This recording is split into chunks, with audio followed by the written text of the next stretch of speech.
Okay, when you've corrected all your images, you are ready to make your movie. So you're going to open up iMovie and then come up to File and hit New Movie.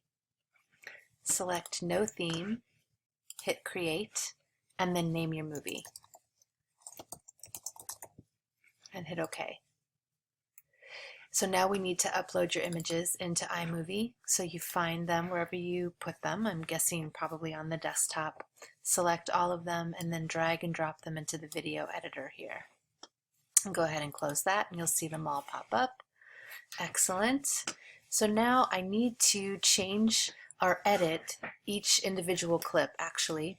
And to select all of them, I can either hit this little bar here or hit Command A. So you can see that all of the clips are highlighted. So that way any change that we make to one theoretically should be made to all of them, which is what we want. So now I'm going to double click on the first one and you'll notice that a new menu popped up here with different icons.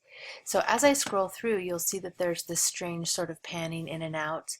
That's what's called a Ken Burns effect, and we don't want that on our movie.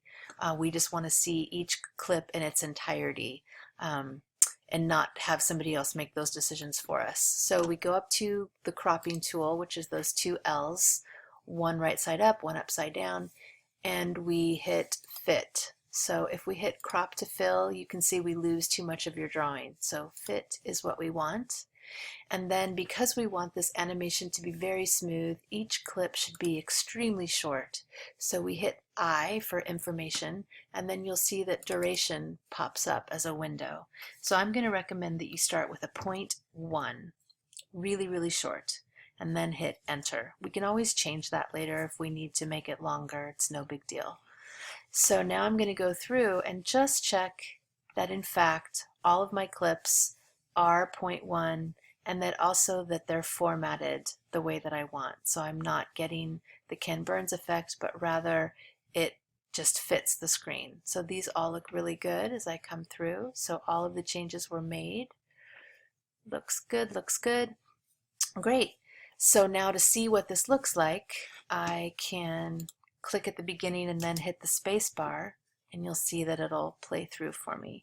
I'll do it again and again just because it's so fun.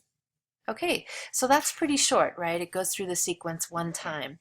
What I'm going to recommend that you do is that you go through the sequence twice, at least twice, and rather than going through 2 times front to back, maybe try going forward one time and then in reverse the second time. So what that means is I'll copy one, so this would be number 11, I guess, copy 11 and then paste it over here.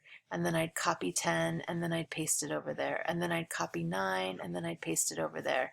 So that way I had this whole sequence just in reverse.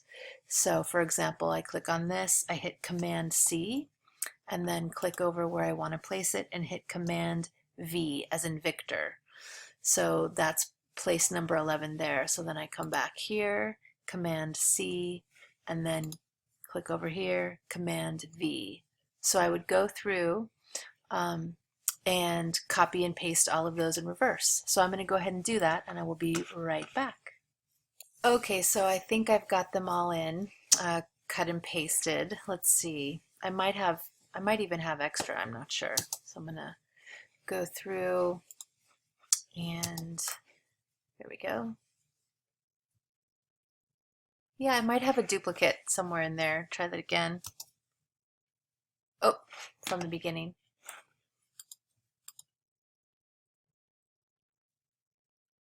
Yeah, it looks pretty good. There's okay, so there's a little bit of a hiccup. I could go in and just check that out to make sure that I don't need to delete anything. So let's see, that frame and that frame are exactly the same. So I can select that and then hit delete. So now I shouldn't have that hiccup. Looks good, I think. Yeah, great. Okay, so now you are ready to share this movie. If you're finished with it.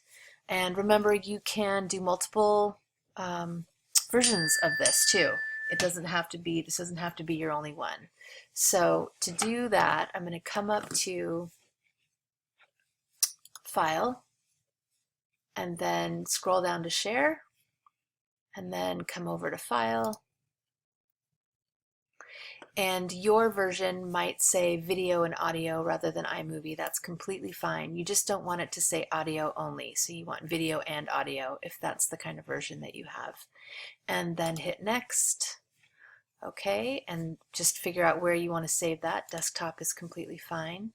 And that should be good to go. So you should have either a .mov or a .mp4. So here is my movie. If I double click it, it'll open up in QuickTime. There we have it. So now just for fun, when I view this, I can have it on a loop. So that way it's never ending winking. So see that long hold that happens? That means that I need to go back in and change one of those clips. One of them is on the original probably setting. So that could completely happen to you, in which case you would trash this version of the movie and then reopen your iMovie file and just make sure that those starting and ending slides have the proper duration set. Okay, so you should be good to go. Can't wait to see your movies. Bye.